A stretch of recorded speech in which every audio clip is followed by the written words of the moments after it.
Okay, we're back.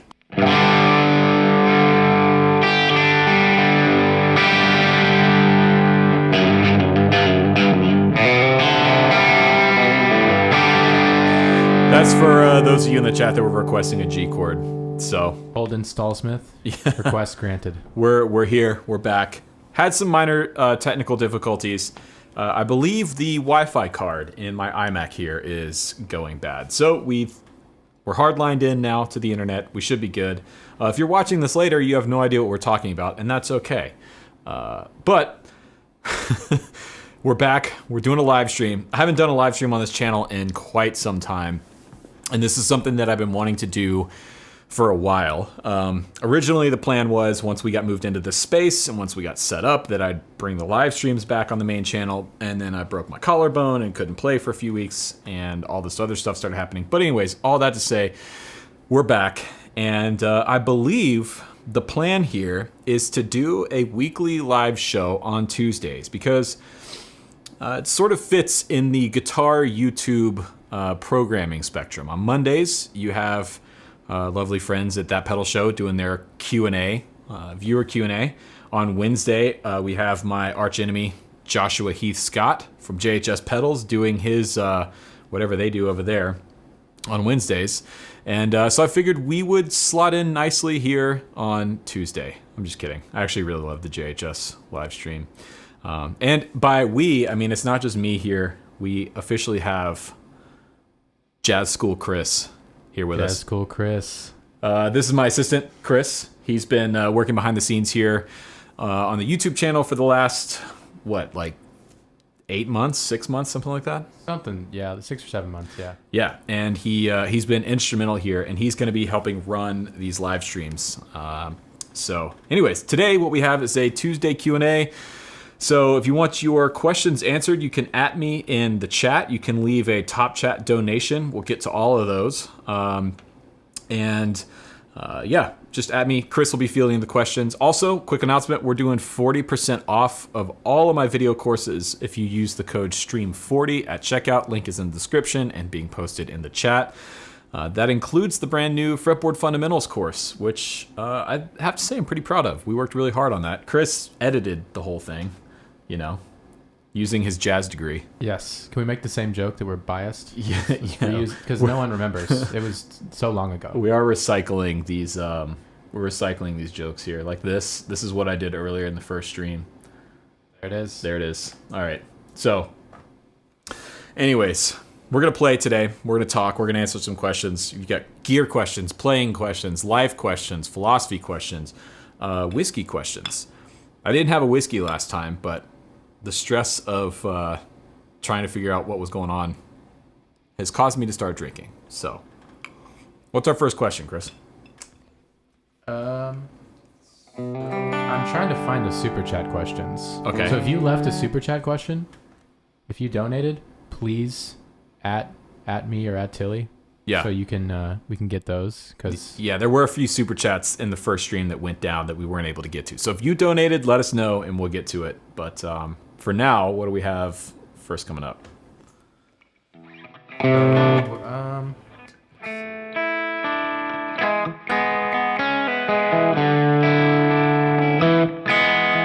So we'll start with Andres here. He's asking what whiskey am I drinking. This is an Old Forester. I believe this is it's the 86 proof Old Forester. I'm a big fan of it. It's nice. It's light. It's easy. There you go. Norman Mosley in the top chat. Thank you, man. Says, trying again, your friend in tone. Norman Mosley. I appreciate it. So, yeah, we got anything? We got the best Strat singles 50s clean vintage glassy tone ? I'm not sure what that means. So say it again. Best 50s. Best Strat singles 50s clean vintage glassy tone ? from CC. Okay.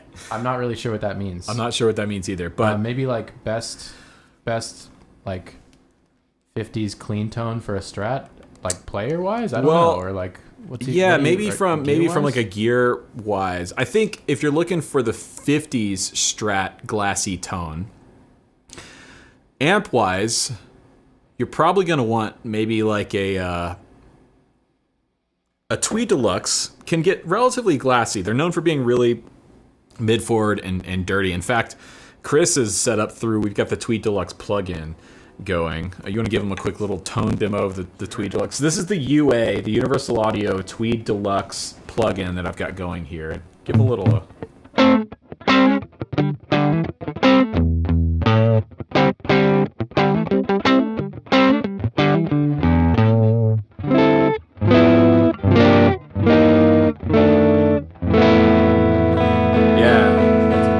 So that's not super clean, but depending on how you set up a Tweed amp and what kind of speaker it has in it, it can get glassy. But I think if you're really going for glassy, you want mid-scooped blackface Fender amps.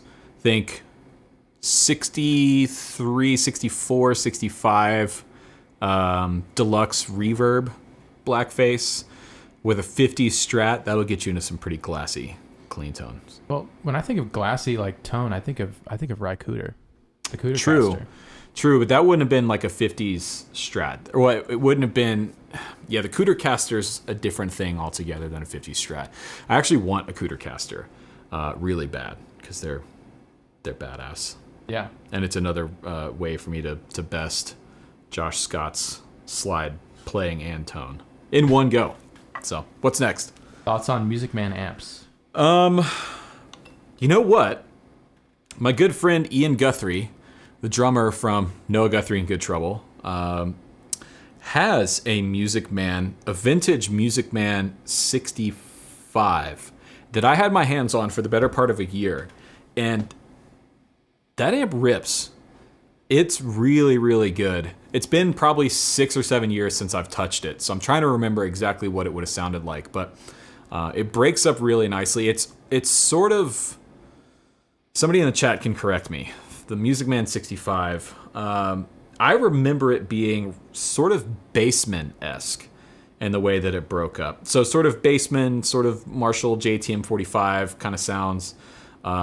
Really, really killer amps. If you can find a good example of one, I'd highly recommend picking one up. They're awesome. So Heart of Oak asks, once things open up, any chance of you and your bands coming to Canada? I'll have a bottle of Barefaced whiskey waiting for you. I receive it. Thank you so much. There's nothing on the calendar yet for Canada, but yes. In fact, one of my favorite blues festivals I ever played was in, I believe it was in Edmonton. There's a big blues festival. I believe it's Edmonton every year. I played there with the Muddy Magnolias in 2017, 2018. And it was amazing. It was such a cool town. People were incredibly nice, and it was a little music town. It was a small town, I think, sort of near the coast. I know that we flew into Toronto and then took a small prop plane to get to, I believe it was Edmonton. To my Canadian friends in the chat, I'm sorry for possibly butchering this, but yeah, it was great. I love Canada. I played in Toronto as well. I've played in a couple other places, I think just Toronto and Edmonton, actually. So, yeah, I would love to come back. It's awesome. Yeah, so we got a couple different Firebird questions. Okay. So we got, hey, Jeremy asks, hey, Rhett, I'm from France. I'm doing a Firebird project, but I'm still unsure about the pickups. What mini humbucker would be great for this guitar? Ooh, well, I would say don't go mini humbucker. I'd say go Firebird pickup. Chris, will you hand me the Firebird right there? And I'll show you what I mean. So Firebird pickups are,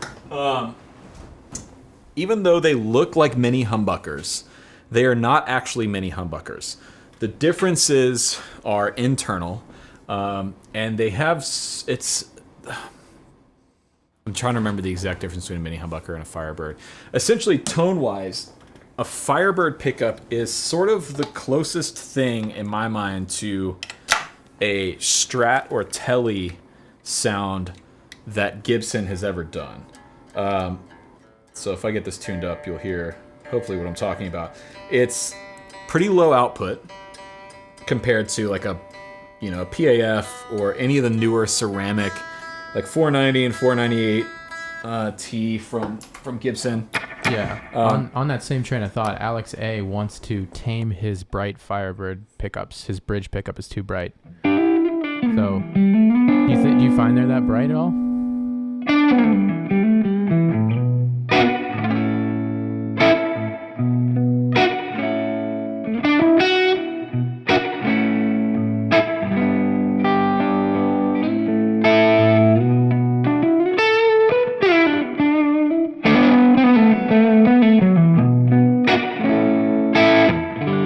So that's the neck. To me, that is sort of...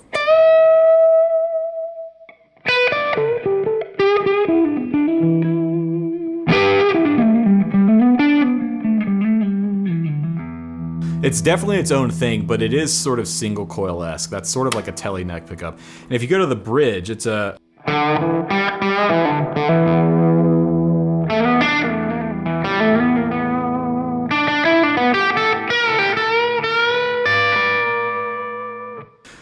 Again, it's not exactly like a Fender. It's not exactly like a Strat or a Telly, but in the Gibson lineup,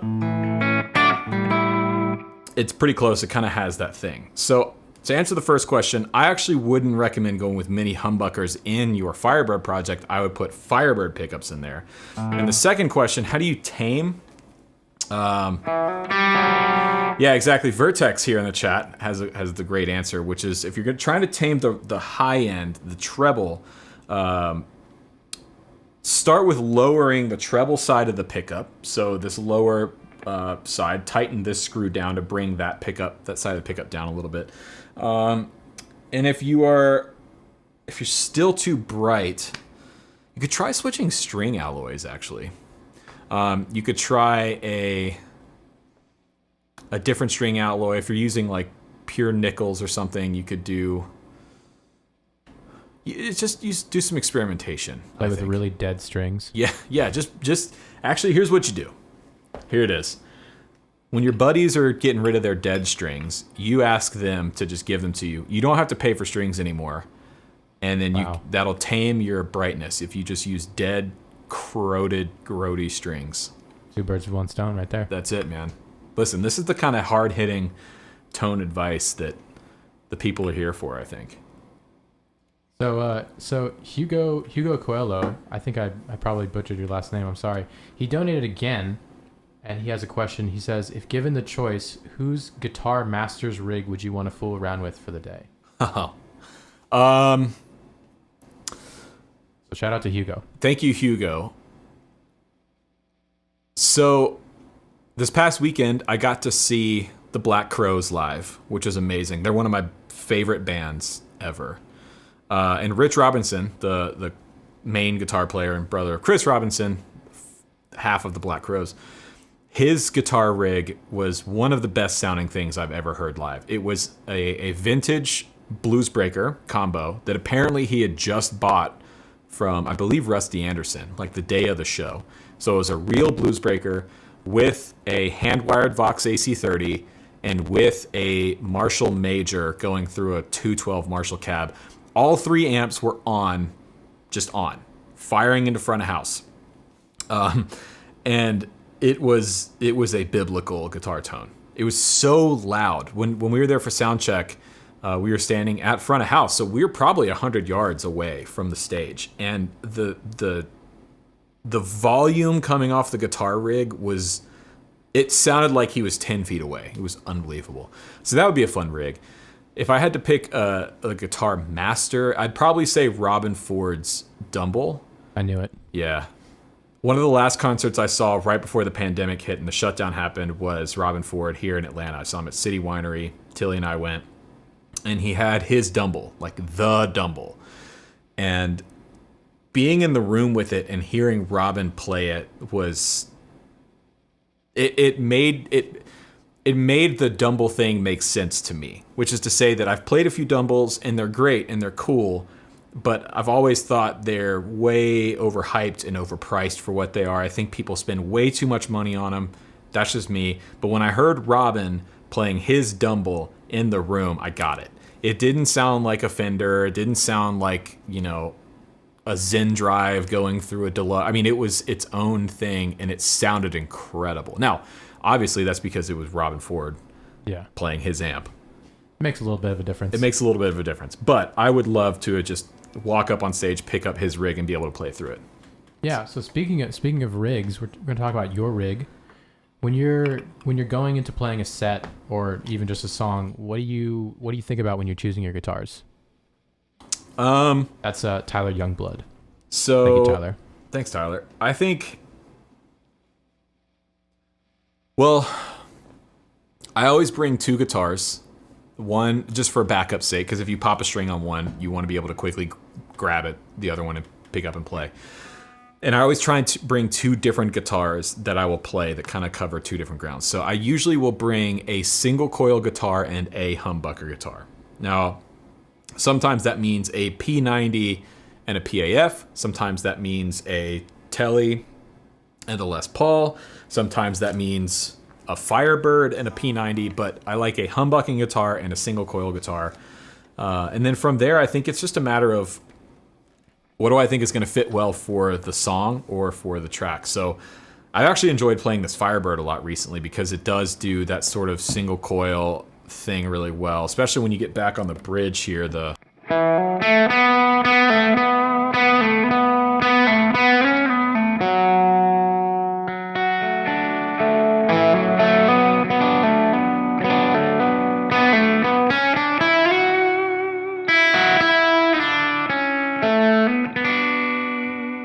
I think that's a really great sound. It's a great guitar. It sits in the mix really, really well. That's another thing I think about is how's the guitar going to fit with the type of music and the sounds that I'm going for. Yeah, but I always bring 2. For Noah, usually I bring 3 because I have an open E guitar and then 2 others for backup and standard. And it's kind of what I'm feeling like playing that night. Yeah. So Raymond Forbes asked, do you have any specific guitars set up for slide, or do you use whatever you have handy? I don't. I use whatever I have handy, with the exception of the Revolta Combinata that is set up for the Joey Landreth string gauges. So I don't remember the string gauges offhand, but they are basically the guitar is set up for either C standard or open C. That one I have pretty much. That's a slide guitar. But everything else, I play slide on any of my guitars. And I do that because I learned how to play slide that way. And so I learned to have a relatively light touch on the slide. So if I grab a slide, this Firebird, the action is pretty low. It's pretty playable. It's pretty friendly. But if I turn on a little overdrive here, especially with the glass slides, I tend to have a little bit lighter touch.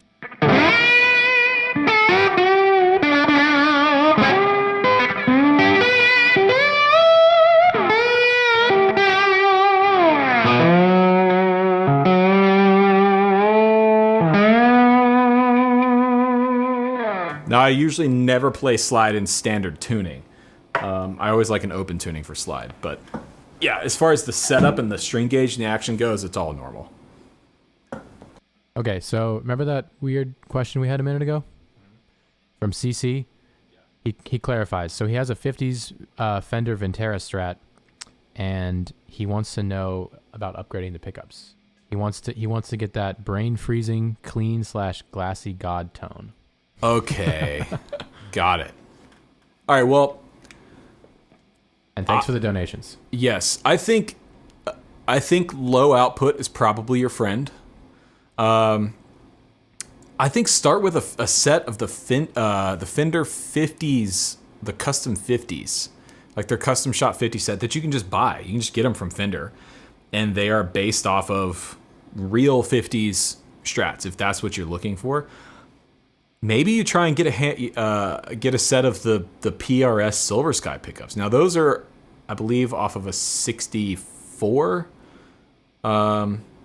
Strat that those pickups are based off of, but they sound like these are my Strat has the Big Dippers over there, which are Mayer's like signature ones, and those are really mid scooped and really low output, and they do that glassy thing really well, but they're so mid scooped that it sounds like John Mayer. So if you don't want to sound exactly like John Mayer, especially going through like a clean Fender style amp, maybe don't grab the Big Dippers.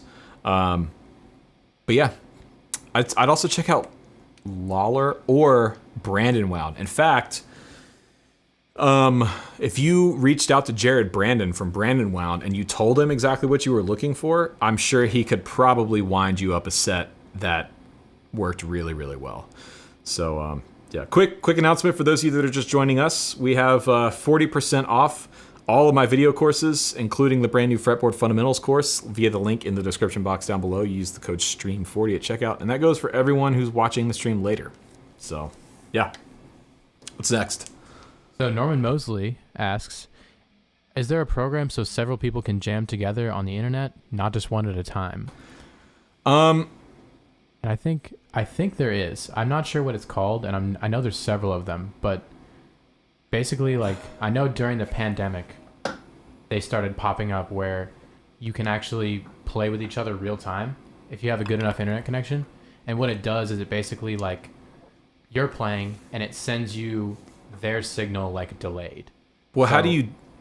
There's, like, a delay between each of you. Well, yeah, because you have to compensate for the latency. Yeah, the latency. So it's like it purposely adds more latency so it lines up with what you hear. So, like, it's not actually real time, but it's real time to you.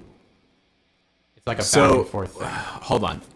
This is tough. It's a real thing. I've definitely somebody in the chat look this up. Do you know what it's called? I don't know what it's called. Okay, somebody do some Googling and find this out, because I'm intrigued. Because what I'm thinking is, like, obviously you don't want latency in your own signal, because then it's impossible to play along with because you're out of time with yourself. Right. So they're delaying everyone else to line up with you.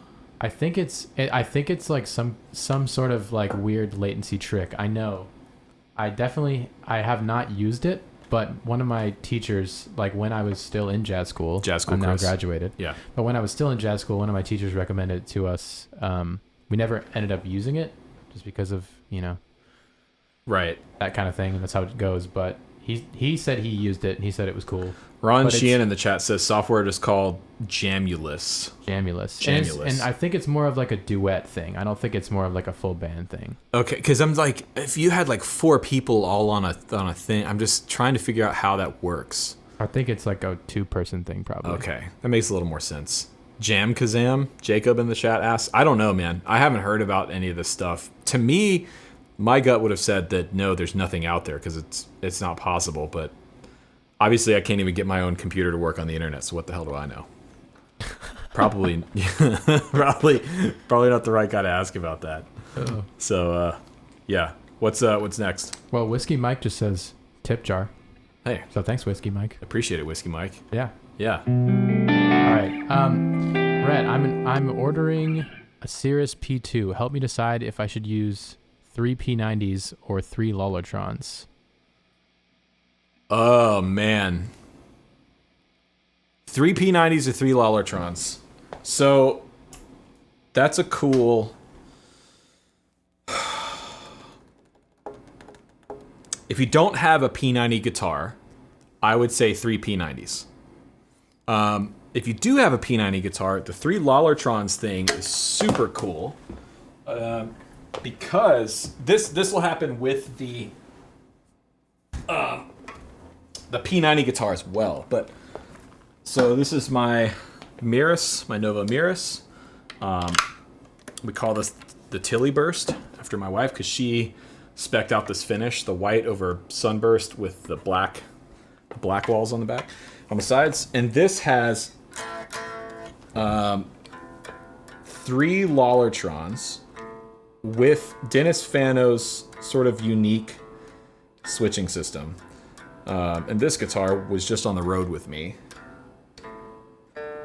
And so it's not adjusted yet. But essentially what happens is there's 2 toggle switches on this guitar. And the switching system always confuses people, so let me show you. Essentially this switch right here controls, this is like a typical Gibson 3-way toggle. So it's bridge and neck. This switch doesn't touch the middle pickup. This switch controls just the middle pickup. So when this switch is down, it's like the middle pickup doesn't exist. It's like a 2 pickup guitars. So bridge, both, neck, right? So if I play a little bit.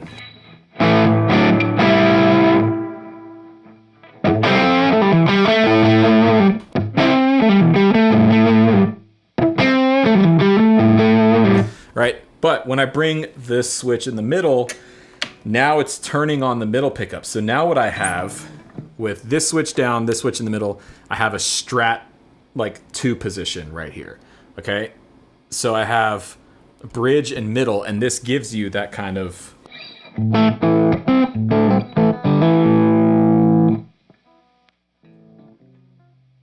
Headphones back in. Now I have basically a Strat-ish sort of sound.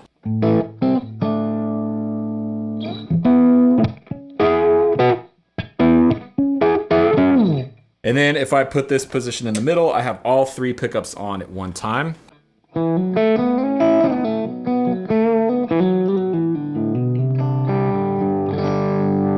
And then when this is up, I now have neck and middle together.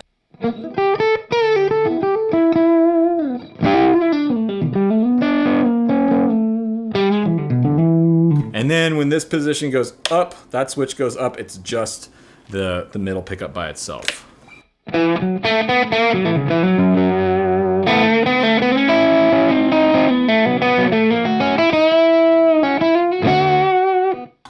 So it's a super versatile thing. If you went with 3 P90s, when you use the 2 and 4 position like that, it's probably going to put you really close to a Strat. That Strat sort of quacky 2 and 4 thing. It doesn't get quite as close with the Filtertrons because they're humbuckers, but yeah, it's super cool. So, I don't know. To answer your question, if you don't have a P90 guitar, I'd go with the 3 P90s. If you do have a P90 guitar, I'd go with the Filtertrons. Yeah. So, I don't know who said this. I can't find it again, but thoughts on recording to tape? And are you going to have a tape machine in your new studio? Recording to tape is really cool and really difficult. It's a lot of work. And what I mean is like recording to a traditional 24 track, 2-inch reel to reel big tape machine. Tape machines are not something that you just walk into the studio, turn on and hit record. If you've only, like me, most of the time only ever worked in a DAW, tape machines are beasts. So you have to clean them every day before you use them. You have to clean the heads down with alcohol. You have to reel the tape. Usually the tape is stored tails out, so you have to, rewind the tape, get it set up. You have to bias the machines on a pretty regular basis, making sure that the circuitry and the heads and everything are in spec so that the machine sounds right and it records properly. So they're a ton of work. They sound really cool if you want that sort of tape saturation sound. The thing is nowadays, though, digital programming and digital modeling has gotten so good that you can get that tape sound in a number of different ways. They make outboard gear that emulates tape heads. They have plenty of plugins. Waves and Universal Audio and Softtube have so many plugins that emulate tape machines very, very well. I don't think anyone needs a tape machine. It's also difficult when it comes to actually tracking because you have to more or less get it right. You can punch in and out on tape, but it's more of a process. It's more difficult. You have to have an engineer that's pretty skilled at punching in and out. So if you're going to record to tape, typically you need really solid musicians that know what they're doing and can get something down in one take. Especially when it comes to tracking full bands to tape or when it comes to tracking drums to tape, you need a really good player. Am I going to have a tape machine in the studio? Maybe. If I do, it'll only be a 2-track like mix down deck. It'll only be something where I take a mix from Pro Tools or Luna, I dump it down to tape to get the sound and the saturation and the compression of tape, and then I bring it back into Pro Tools. That's a lot of money and a lot of investment and work into something, that I can get from a plugin. So I don't know if I'll have a tape machine or not. They're really cool though, Yeah, I mean, But you're right. There is stuff that sounds exactly like it. I mean, it's pretty, like if you put me in a room and you were like, okay, this is the tape machine, this is the plug-in, there's no way I could tell. There's absolutely no way. Yeah, there are people out there that can tell, but those people have spent decades working on tape. Yeah. And they know the subtle intricacies and differences of tape versus digital. And the other thing, too, is like we're all listening on digital platforms to begin with. So unless you're listening on vinyl or listening on a reel-to-reel hi-fi deck, at some point that signal's going to get converted to a digital signal. It's going to hit some D to A converters or A to D converters. And the quality of those converters and the quality of the system that you're listening back on has a huge effect on the sound. What's up, Sammy G? Samurai Guitarist in the chat. Digital for life. Nice. Cool. What's next? Okay, we got some custom shop questions. Okay. We got a question about a custom shop 335. Is it worth it? And then heritage guitars versus the Gibson customs. Okay. So, who asked the 335 question? It was a while ago. Okay. I can't find it. Okay. But Mark Byers asked the heritage question. Well, when it comes to like the question of is it worth it, that is a subjective thing. So, are custom shop guitars better than standard guitars, whether they be Gibson or Fenders? I would say yes. On the whole, a custom shop instrument is made with better materials. It sounds better. It plays better. There is a marked difference in playability and tone and feel with a custom shop instrument versus its standard counterpart. Is that difference worth a $4,000 difference in price, $5,000, $6,000 difference in price? That's up to the person buying the guitar. I can't make that decision for them. And it is on a case-by-case basis. I've played custom shop guitars where it's like, yeah, this isn't worth the upcharge for this. I've also played other custom shop guitars from Fender and from Gibson that were so unbelievably good that it was, dude, this guitar could be $10,000 more and it would be worth it to me. You know, it really depends on the guitar and what you're looking for out of the guitar. In terms of the Heritage versus Gibson custom shop, I haven't played any of the Heritage custom stuff, so I can't speak to that. I have played the Heritage, like their standard stuff, and actually Norm Mosley, who's here in the chat, kindly gave me this Heritage Gold Top earlier this year. He calls it Bad Jack, hence the Bad Jack on the headstock there. And this is a fantastic guitar. I think this is every bit as good as any Gibson USA product that's made today.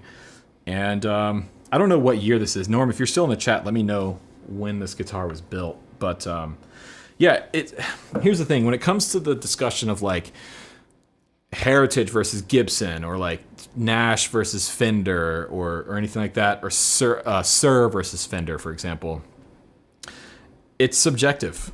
I think very, very rarely is one guitar brand objectively better than another.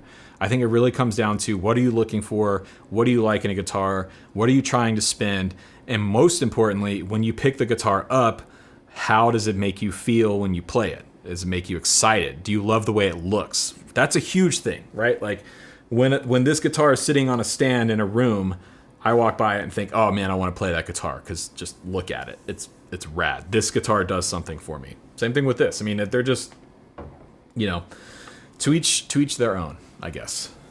Yeah. And I don't know. I didn't really understand the custom shop thing either.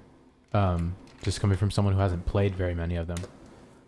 And then I sat down and played your Novos, and like that's a very customized guitar. That's a very boutique guitar, and that totally opened my eyes to the world of like there is a whole different level of quality that you can achieve with guitars that I had no idea was out there. I've been buying like under $1,000 guitars like my whole career, and then playing something like that. That's a whole different ballpark. Yeah. Yeah, That's why I talk about the Novo stuff all the time. There's a thing. There's a thing with Dennis Fano I think Dennis Fano will go down in history as one of the greatest guitar designers and builders of all time. Just hands down. It's a bold statement, but Yeah. I wholeheartedly stand behind that. When you look at what he does and you look at the quality of the guitars that are coming out of that shop and the consistency of them, they're all great. Literally, they're all amazing. Whether or not you like the look, the aesthetic, that's a subjective thing. But I do think objectively, Novos are better playing, better sounding, better built than a lot of other guitars out there that even cost way more than Novos do. So Yeah, and I mean, you know me, like I like all these old, MIJ like 70s guitars that you find on Reverb for like $400. Like that's my wheelhouse, and I'm sitting here like, oh, this actually plays well. yeah, Because these, like the guitars I like to buy, they just sound cool, and they look cool. But that guitar, no matter how it looks, no matter how he designed that, it's gonna play like just like nothing else. yeah. Dennis knows what he's doing. Absolutely. All right, what's next? So John Pinzia, he asks, hey, I've got a quick question. What are some options for a gig-ready vintage Marshall tone on a budget? He's trying to keep it under $1,000. Gig ready, vintage Marshall tone, under 1,000. Mm-hmm. HX Stomp. Bold statement. HX Stomp XL. Bold statement. You get the Stomp and you get a power cab. I think you could get the power cab and the Stomp. What does the power cab retail for? Power cab plus. Let's see here. Line 6. Power cab. What are these going for? Sweetwater. Let's see here. Okay, $599, $600. So you're at right at about 1,000. Get an HX Stomp. You get a power cab plus 112. Sorry, the power cab plus is $799. The regular power cab is $599. So you get a power cab, and you get a line 6 HX Stomp. And not only do you have your vintage Marshall tones, but you've got dozens and dozens of other tones as well. If you don't want a modeler and you want an amp, I've been a big fan. Victory a year and a half ago or so sent me the Sheriff 22. Let's see what that retails for. That's a killer little Marshall style amp. 22 watts. Let's see here. Sheriff 22. Yes, those are $12.99 retail. You find them used for about $1,000. So if you want a tube amp, as far as amps that I've played and I have experience with, that's what I would recommend. If you're open to the digital world, I'd tell you to get an HX Stomp. Absolutely. Call it a day. What's next? So another budget question.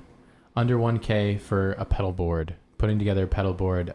He runs a Strat into a deluxe reverb, and he plays blues, funk / alt rock. Okay. That's a loaded question. But we did, there's a video up right now about pedals. Yeah. It's a pretty good video, if I do say so myself. Yeah, it is. You edited most of it. Yeah. Shout out. So if you don't like the video, it's probably Chris's fault. Absolutely. I'm just kidding. So, well, I think if you're under 1,000 and you want a full-featured pedal board and you're going into a deluxe, which is a pretty pedal-friendly amp, I think some kind of multi-effect is a great place to look to start off with. And again, I'm going to sound like a Line 6 shill here, but I really believe it. Check out the AxeFx. That, in fact, I have one on my studio board here. You guys can't see because we don't have a board cam set up. Maybe next week. That thing, the AxeFx, covers so much ground, and it does it so unbelievably well. Or another HX Stomp. I'd look at an HX Stomp. I'd put that on your board because it has all the effects and everything that the HXFX has. Plus, you can do things with a Stomp, like use the preamp section of a specific amp. If you have the deluxe reverb set super clean and super flat, you could use a preamp block from like an AC30 as a boost pedal or as an overdrive pedal, like a preamp style overdrive going into the front of your deluxe reverb. And you're not going to turn your deluxe into an AC30, but you can get that chimey British AC kind of sound out of it, or a Marshall sound, or a Bogner sound, or an Orange sound, or a, God knows, put another Fender in front of it, put a Tweed sort of sound in front of it. You don't have to use the HX Stomp as an amp modeler. You can use it just as your effects section, and I think it sounds really good. Plus, it's got an effects loop on it. Plus, you could take it off and use it as a standalone rig if you wanted to.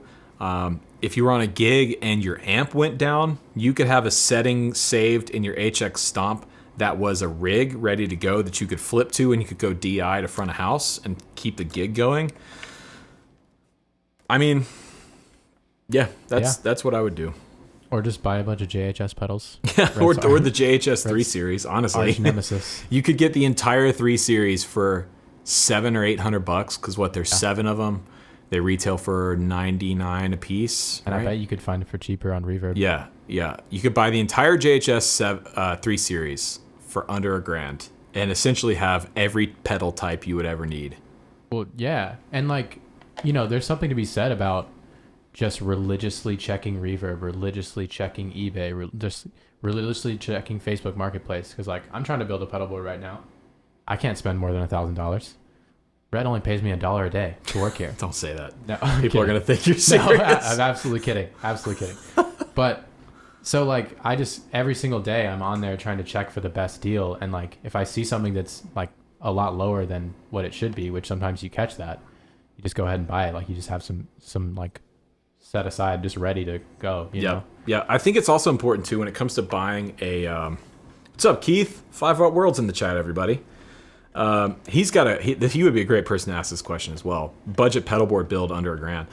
I think it really helps in this kind of situation to have a clear picture of what you want and what you like, because that's going to let your money go further, right?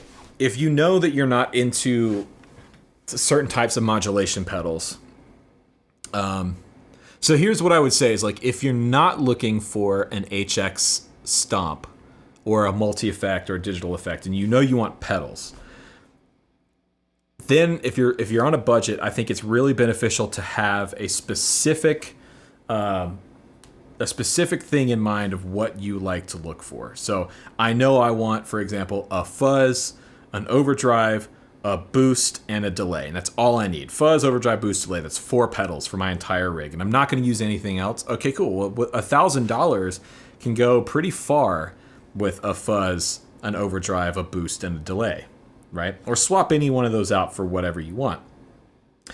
If you're relatively new and you think you want a wide variety of effects to cover a lot of ground, then I would push you towards something like AxeFx, HX Stomp, something along those lines, because you literally have every pedal, every effect type that you would ever want, and more than you ever need built into that thing, and you can experiment with and have fun. So I think it depends on what you're looking for, but that would be my two cents. What do you think about PV Valve King amps? I never played a PV Valve King. I don't know. Never played one. Yeah, never put my hands on one, or even heard one in person. I think that was a donation question from before. So here's the thing with PV. They're cool. I really like the PV Classic series, like Classic 30. When I was at AIM, they had a bunch of PV Classic 30s, and that we would play through, and I really dug them. They're not the best sounding amps in the world, but they sound pretty good.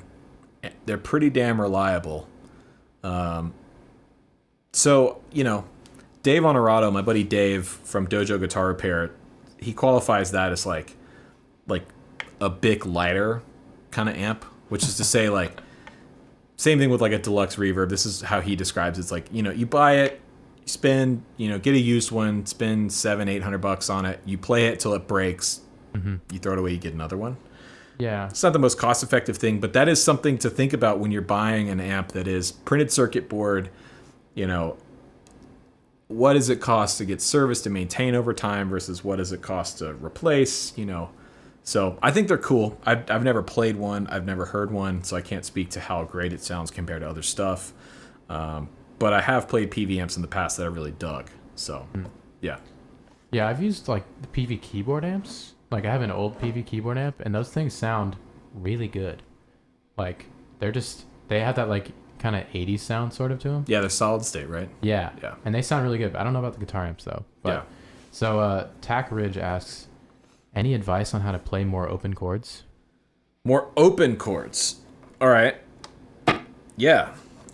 Let's That's close I enough. think he probably means like more chords with open strings, or I'm Yeah, not sure if so- he just means like Well, open chords to me means chords that are utilizing kind of, for example, like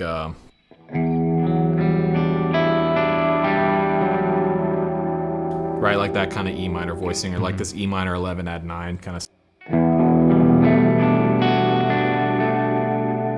So rather than trying to focus in on open chords, I will tell you ways to kind of expand on your chord knowledge. And we actually talk about this in the course, the Fretboard Fundamental course, which by the way is it's on sale. It's 40% off.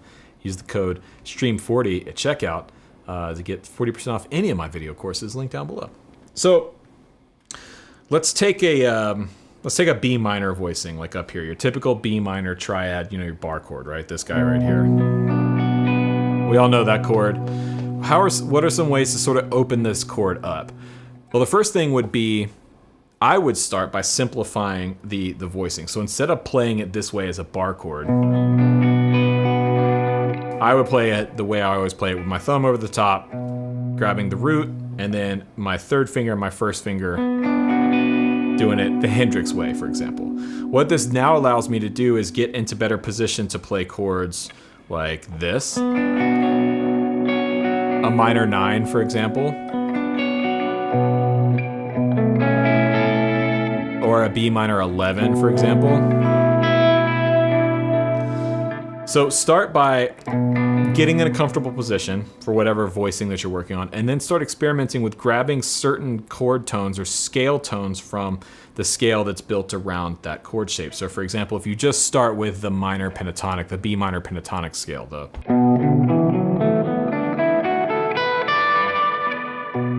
then you could expand it and go right there, add the minor third on top. You could do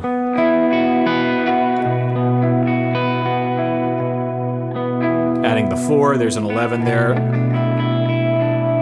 You just start to experiment.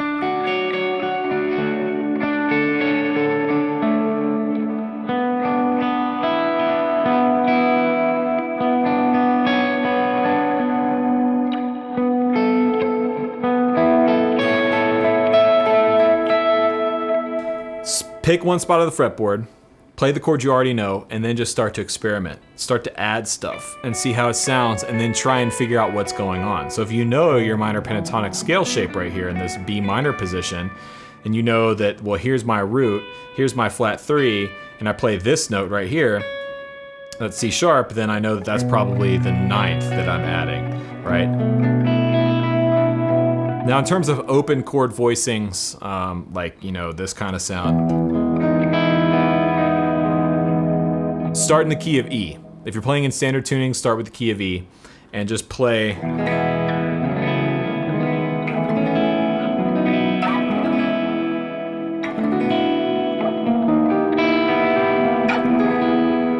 Start with those open diatonic chord voicings. So E major, F sharp minor, G sharp minor, A major. And because we're in the key of E, when you let these open E and B string ring out, it's going to make sense. It's going to work in the key.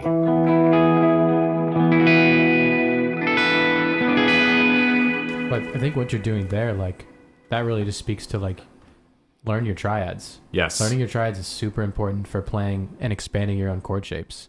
Yeah. Like, you just played all the diatonic triads, like all the chords that are in the key, over just that one drone of E, and it sounds right. Fantastic. It starts to open up, and if you really start to analyze, you can start to figure out what extensions are being used.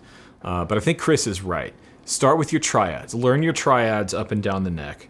And we use the cage system a lot as a way to sort of teach that and sort of quantify that, but understanding your triads and understanding the triad shapes and the scales that go along with those triad shapes up and down the neck is the quickest way to unlock the fretboard that I experienced. Once I started being able to play chord progressions anywhere on the neck, I started to be able to write melodies or outline chords or solo anywhere on the neck. It came from understanding where my triads were.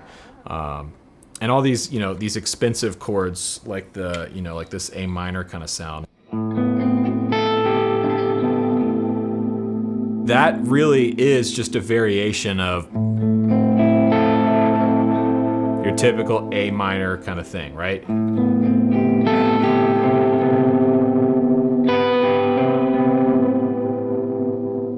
So, yeah, hopefully that helps. Yeah. So Casey Simmons says, I have a housewarming and a crash recovery gift I want to send. Is your address still valid since moving? P.S. Give this tip to Jazz School, who's keeping it cool. Yes, my shipping address is still valid. The one in my description, the 5805 address, which is not my home address, by the way. I would not put my home address on the internet. But thanks, Casey. Thank you, Casey. Yeah, nice, cool. We'll do a couple more here. Nicholas Plentovich, he says, what are the best snacks for touring? All right, well, this is a very contentious and subjective subject. I will start by saying the best snacks to have on the road, whether you're in a van or you're in a bus, are snacks that don't offend other people. Meaning, don't bring something in the van that everyone's gonna be smelling. That tuna sandwich. Don't. Like that's not cool. Luckily, the people that I play with, nobody really does that. Being on the road, there's actually a serious answer to this question, which is you need to eat stuff that's going to help you take care of yourself when you're traveling, when you're on the road. So that means drinking a lot of water. That means eating stuff that is actually nutritional and beneficial. So I really like almonds, like those wasabi covered almonds that you can get. Dude, those are fire. I don't know about that. Yeah. Chris, allergies. Yeah, Chris has allergies. So, but yeah, like and stuff that you can readily get at truck stops. So that's like trail mix, that's almonds, that's cashews. And then from there, I really love Ruffles, sour cream and cheddar Ruffles. I will destroy an entire bag of those. And look, don't judge me. It's a trash candy. I know it's a trash candy. But Spree, I love Spree. I'll eat it by the bag full. I know it's not good. I know in the hierarchy of candy, it's like bottom tier, bottom shelf, but I can't help it. I love it. Yeah. Yeah. So we got some questions about what's a good way to practice more intentionally and stop playing the things you always play? Learn songs. Yeah. Learn songs, transcribe songs, not just solos, not just the fancy lead parts, but like learn the song, be able to play the song from top to bottom, play the rhythm parts. If it's a song that you really love, even if you're not a singer, try to sing it. Try to learn the vocal parts, try to learn the harmony parts. All of that stuff is incredibly beneficial. When you're singing, you're practicing, in a way, you're practicing your ear training. When you're transcribing parts, the more stuff you transcribe, the more you're working on your ear training. And you're also opening up your knowledge of the fretboard and the licks that you normally play. You're sort of breaking out of that because you're not playing your licks. You're playing somebody else's ideas, somebody else's phrasing, somebody else's licks. Every major sort of breakthrough I've had as a guitar player has come from learning songs and learning other people's guitar parts. When I was learning how to play slide, I just put my guitar in open E and I listened to Tedeschi Trucks Band and I listened to Allman Brothers religiously. And not only would I try and learn Dwayne's licks or Dwayne's solos or Derek's licks or solos, I would try and figure out what they were doing rhythmically. Like what were the rhythm parts they were playing? Because when you're learning something like a new tuning, you don't just want to be able to solo in it. You want to be able to actually play like chord voicings and shapes and be able to play in the tuning. And there's no better way to do that than by learning songs. So, yeah. Yeah. I mean, that's a big thing for jazz school too. I know a lot of people get caught up in the scales and the theory and the chords, you know, in like who can play the most out stuff. But like really, just learning songs. Like if you don't even need to go to jazz school really.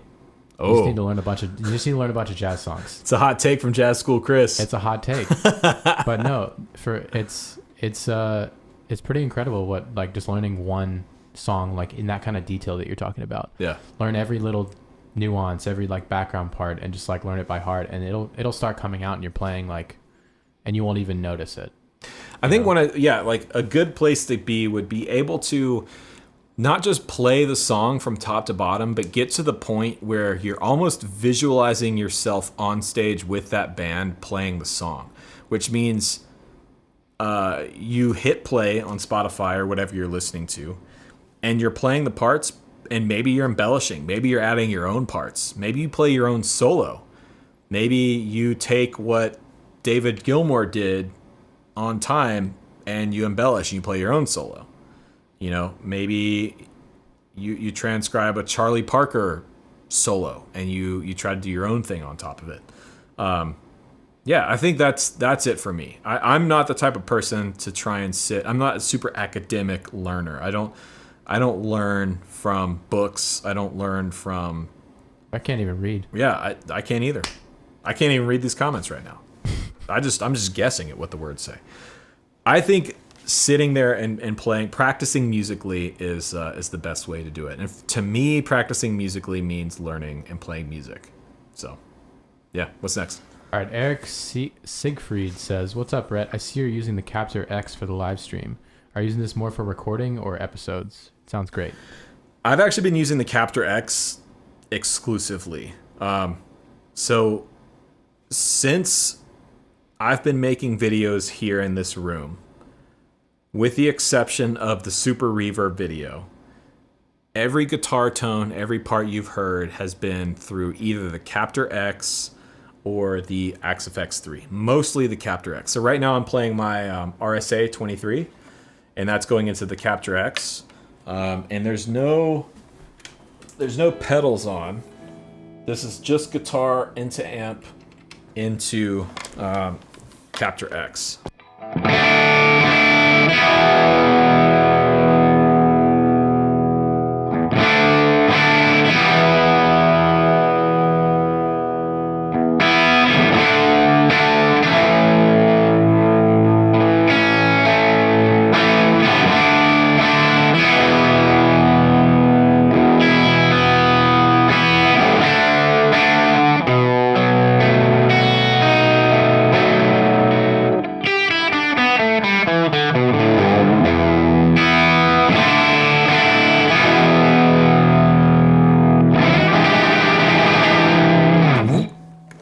I think it sounds great. It doesn't suck. It is blinking for some reason. In fact, Two Notes emailed me a couple days ago, and they're like, "Hey, export and send us a log file for the Captor X so we can find out why it's blinking." I was like, kind of looks cool though. I kind of thought it was just supposed to do that, but apparently something's up and it's blinking. But it sounds fine. It hasn't stopped working. It hasn't been any kind of problem. So, yeah. I mean, that's a plus. That's a bonus right there. Yeah, it blinks. It's a light show along with sounding good. So yeah. Yeah. Okay, Uncle Peter says, "Rhett, you ever dab into modular synthesis?" Yes, yes, actually. I have a small modular rig that is a work in progress. It's kind of gotten put on the back burner in the past few months with the move and everything. I picked the wrong time to get into modular synthesis. I think I'm sitting on top of it. I think it's under the couch. Yeah, it is. It's under the couch, under where Chris is sitting right now. Yeah. Actually, fun fact. So that couch came from Facebook Marketplace, okay? And my dad actually found it and sent it to us. And when I went down to meet the guy to buy it, it was in an area of Atlanta called Buckhead. And I met the guy, super nice dude. And we talked for a minute. He asked what I did. I was like, "Oh, I'm a musician. I play music. Oh, that's cool, whatever." Did the transaction, bought the couch. And then on the way home, he sent me a message on Instagram and was like, "Oh, I didn't know I didn't know you were into like modular synthesis and studio stuff. I dabble in that as well. In fact, my entire basement is a modular rig, and I'm going to shout him out on Instagram right here. His handle is Noctambulance, okay? And dude is a modular synth like wizard. Wow. He has a massive modular synth setup, and he does some super cool stuff. Right? Yeah, so Noctambulance. Try to transcribe that. Yeah, good luck. Worth a follow on Instagram if you're interested in modular synth stuff. He's an Atlanta-based musician, really, really nice guy, and he's put some albums out and stuff. But yeah, just luck of the draw. I happened to buy a couch from a modular synth dude. Yeah. Nicholas Poppin says, do you feel like the 3 or 4 guitars on stage matter beyond tuning changes? Or do you find yourself wanting to play multiple guitars? Thank you for the donation, by the way. Yes, thank you very much. When I'm on stage, I actually prefer playing one guitar as much as possible. I don't like switching if I can help it. When we were at the Black Crowes show, they both guitar players switched guitars every song. Like every song was a different guitar, which was cool from a perspective, from a viewer perspective, because they were playing a bunch of badass old vintage everything. It was really nice. But sonically out front, with a few exceptions, I couldn't really hear a difference in the sound. And that doesn't make a lot of sense, right? Because on some songs, Rich Robinson's playing a vintage Tele Deluxe, and then on the next song he's playing an SG, and then on the next song he's playing a 335. And as an audience member out front listening, I couldn't have told you what was what. It just sounded like his guitar tone, which sounded amazing. It sounded awesome, but there wasn't like this huge thing of like, oh my God, that Tele he's playing sounds so amazing. Oh, that's so perfect for the song. I think it's really more for the player. And I just don't like switching that much. But you do it. And maybe it's because I don't have a guitar tech. Yeah. Maybe I should become your guitar tech. Maybe if I can never afford a guitar tech, I'll be one of those guys that switches guitars every song. But until then, I have to carry the guitars to the gig. I have to load them in. I have to load them out. I think you basically mostly switch for alternate tunings, right? Basically, yeah. Like slide stuff. Yeah, and actually, that's the only reason I switch is for alternate tunings, or in case a guitar goes down. So yeah. Israel R. He says, channel support. What's your favorite guitar technique? Best technique for beginners? Ooh, Thanks favorite for the guitar donation. technique. Ooh, all right. Well, for beginners, I would say learn how to alternate pick. Get really, really comfortable with alternate picking, and you can do exercises like this to get comfortable.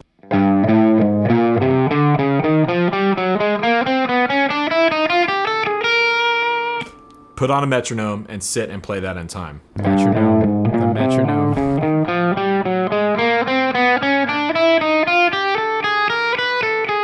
Right? The alternate picking thing is down, up, down, up, down, up, down, up. You want to be able to you want to be able to alternate pick consistently and cleanly, meaning both downstrokes and upstrokes should sound consistent. They should be the same volume. They should have the same sort of tonal characteristics. From there, one of my favorite things is hybrid picking. So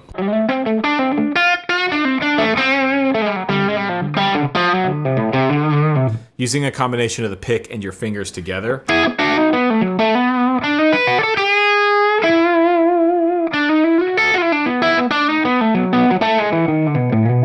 That's one of my favorite techniques to use. I use it a lot. I like it a lot. This is a good question, actually. As opposed to the rest. No, I'm kidding. Okay. So what's the best way to record a 3-piece band jam sessions with just a Zoom? Oh. That's an interesting question. Like a Zoom H6 like with the XY? I think so, yeah. Okay. Yeah. Oh. Okay, so if it has just the XY mic, the two cardioid condenser capsules arranged like this, I would, first of all, you're going to have to mix yourselves in the room. So as guitar players, that means you need to be conscious of how loud your amp is in the room, and is it louder or not loud enough compared to the drums, the bass, and wherever your vocal is coming from. So you're going to have to be sensitive to that. Mic placement and the size of the room and the feel of the room, you're going to have to experiment. And the way I would do that is get your band to play and just walk around the room and find the spot that sounds the most balanced and has the most even response. Every room you're in is going to have different sonic and acoustic qualities and characteristics. So and we're going to talk about this on the channel whenever we get into my studio build. We're going to do a whole episode on acoustic design and acoustic treatment and like the fundamentals of acoustics, which I'm looking forward to learning. But every room has standing waves, has modes, there's flutter echo, there's all sorts of acoustical phenomena that can drastically change the sound of something depending on where you're standing in that room. That's why we have acoustic treatment, like these panels behind me, to help alleviate and fix a lot of those issues that arise. So when it comes to recording your band with a Zoom, you're going to need to mix yourselves in the room, because you're not going to be able to mix the stereo file once it's recorded in terms of levels, right? How loud is the guitar in relation to the bass, in relation to the kick drum? And then experiment and walk around the room and find the part of the room that sounds the best. And then that's where you put the mic. Yeah. And gain staging is very important on those Zooms as well. I don't know where mine is. It's around here somewhere. Yeah. But gain staging, set the gain of the microphone such that it's not close to clipping. It's better to err on the side of the input signal being too quiet and having more headroom than not enough. So this is my Zoom H6. I love this thing. We actually just recorded something the other day for Chris with this that sounded amazing. I bought this a few years ago. This is not sponsored or anything like that. This is one of my favorite musical tools to have. I ran the first season of my podcast with this thing. I use this for video stuff all the time. I love, love, love this thing. And when I set it up so the meters are only coming like halfway up the scale, because when this thing clips, when these preamps clip, it basically ruins your audio. It sounds horrible. Doesn't sound good at all. So yeah, set your gain so that you have quite a bit of headroom, and then you can always gain it up later. The noise floor is also going to raise with that, but you know, it's fine. So before the crash, we had a super chat from Jonathan David K. He says, I see the Captor X on the desk, but no aux. Do you still have both? Which one do you like? I still have both. The aux is... So most of my studio setup is actually still over at our old place, because we needed to leave that set up because we need a space for rehearsals and we need a space to do some sessions that I've been working on here and there. So my aux is over there. My old monitors are over there. My Apollos are over there. Most of my outboard gear and my mics are still over there. Most of my amps are still over there. And so, yeah, I still use both. I love the aux, but I needed something to stay over there, and that's what I chose. Another missed question. Would love to hear your take on actually developing a backing track of your own. Any suggestions? I seem to struggle past the intro. Yeah, so find a workflow that works for you. Whenever I make tracks for videos, I like to start on bass, mostly. I might put a scratch track down if I have an idea on the guitar that I think is cool. I will put that down as just a scratch sort of throwaway track, and then I'll actually track the bass. And I'll try and come up with a bass part, a bass line or a chord progression based around the bass. And then once I have that sort of structure there, then I can build the rest of the guitars around it and the rest of the instrumentation around it. And also, when it comes to like struggling to get past a certain part, don't overthink it. Like, if it's a simple part, then keep it as a simple part and put it down and move on. What you'll find is, like, as you start to make tracks, there's this sort of weird middle ground where you're working on it and it doesn't really sound great. It's not there, right? It's like there's elements missing, and it can kind of get in your head. It can kind of think like, oh, this isn't working. This doesn't sound good. I don't think this idea is good. I'm not here. And then all it takes is one little element. You add one part. You change something. You add a sound. You add a solo, whatever. And that one element elevates the whole thing. So what I would say is push through that initial sort of funk of getting caught in that, like, oh, this doesn't sound good. This isn't a good idea. Because you might only need one other thing to make it work. Yeah. Yeah. And just be kind to yourself. Be open to the ideas that you're having in the moment, because they're valid, you know? Yeah. And also stay away from loops.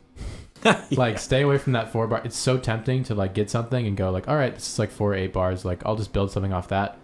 Like, try to push past that like initial 4 to 8 bar thing. Like, come up with a B section. Yep. And record that all in one take. Yep. Like, record the A section and the B section, then go back to the A section. Yep. Don't like stop it and start, because then you're just like, you're setting yourself up to get this like disjointed sound anyways. Yeah, 100%. All right, let's take just 1 or 2 more questions here, and we'll call it a day. Chris Parsons says, hey, Rhett, would you try to find a good vintage amp or buy a new hand-wired equivalent? Not interested in collectability, but reliability. Hand-wired equivalent, without a doubt. Old amps are like old cars. They're really cool, but they're money pits, and you need to maintain them. Caps go bad. Components drift out of spec. So if you're going to own a bunch of vintage amps, or even one vintage amp, you need to have a really good tech on speed dial. And be prepared to spend a few $100s every time it goes in for something when it needs it. If you want great tone and you want reliability, modern amps, especially like modern boutique amps and hand-wired stuff, I really think is the way to go.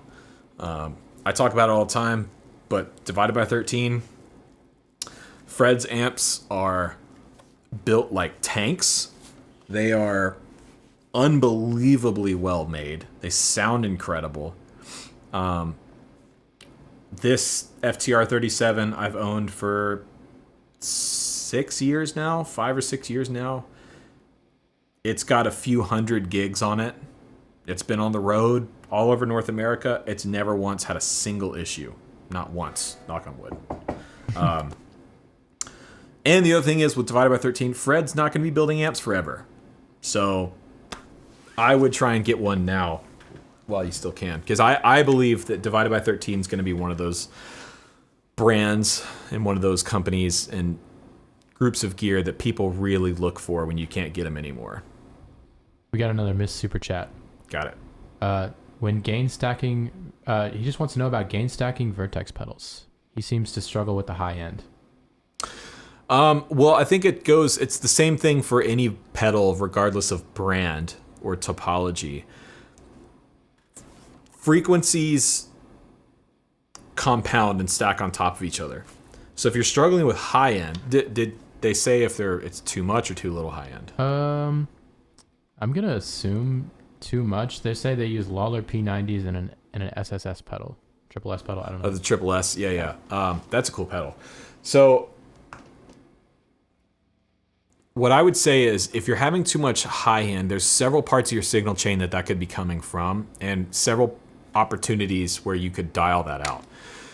If it's exclusive to the pedal, try running the pedal with a little less high end. Try utilizing the EQ and finding a combination to where it doesn't have as much top end. The other thing is, sometimes a pedal just isn't right for you. I've bought many pedals over the years thinking that they were going to work for me based off of a demo that I saw, based off of a friend that had one, and I just couldn't get a sound out of it that I liked, and that's okay. So maybe the triple S isn't for you, but what I would say is, if it's too much high end when you're stacking pedals, that means that you're probably, both pedals have too much high end and it's compounding and making things worse. But yeah, do some experimentation, dial out the high end and the triple S, see how it works, and if it's still not there, maybe it's not the right pedal for you. All right. Justin Forsman asks, any updates on Backstage Live / Deacon Knight? Yeah, Deacon Knight's kind of on hiatus right now because everyone is busy. Our keys player and singer, Jamie, has been on the road playing with Thomas Rhett, who's a big country act. He's playing keys with Thomas Rhett. Phil, the bass player, is working on movies. He's a boom op on really big movies here in town. Chad is doing all kinds of gigs. Chad and I are playing together here and there, doing a lot. But the plan from my perspective is to get the studio built, get it up and running, and then we basically get the band back together. And I'd like to do a record. I would like that to be the next thing that Deacon Knight does, is a full-length record that we can put out. So, yeah. Is that it? I think that's about it. I don't see any more donations. Well, thank you guys so much for watching. So the idea here is today was sort of a dry run for a possible weekly live stream series that happens here on the channel every Tuesday. Not every episode would be a Q&A. Some episodes will be interviews. Some episodes will be topics, discussions. Some episodes will be Q&A. Some episodes might be gear shootouts and comparisons. What I would love from you guys is suggestions on what you would want to see on a weekly or bi-weekly live stream series here on the channel, on the main channel, happening every Tuesday or every other Tuesday. Tell me what you like. Tell me what you didn't like, what you want to see more of. And yeah, I'm excited to have a live stream again. It's been a few years since I've done a consistent live stream on this channel. I'm excited to bring it back. So thank you everyone for watching. Don't forget you can get 40% off of all my video courses via the link in the description box down below, including the new Fretboard Fundamentals course. Use the code STREAM40 at checkout. Thanks to Chris for moderating. Jazz School Chris, everyone. Chris. There you go. And yeah, thanks to the mods in the chat. And if you made it this far watching the replay, you are a legend. So thank you very much. And we'll see you guys next week.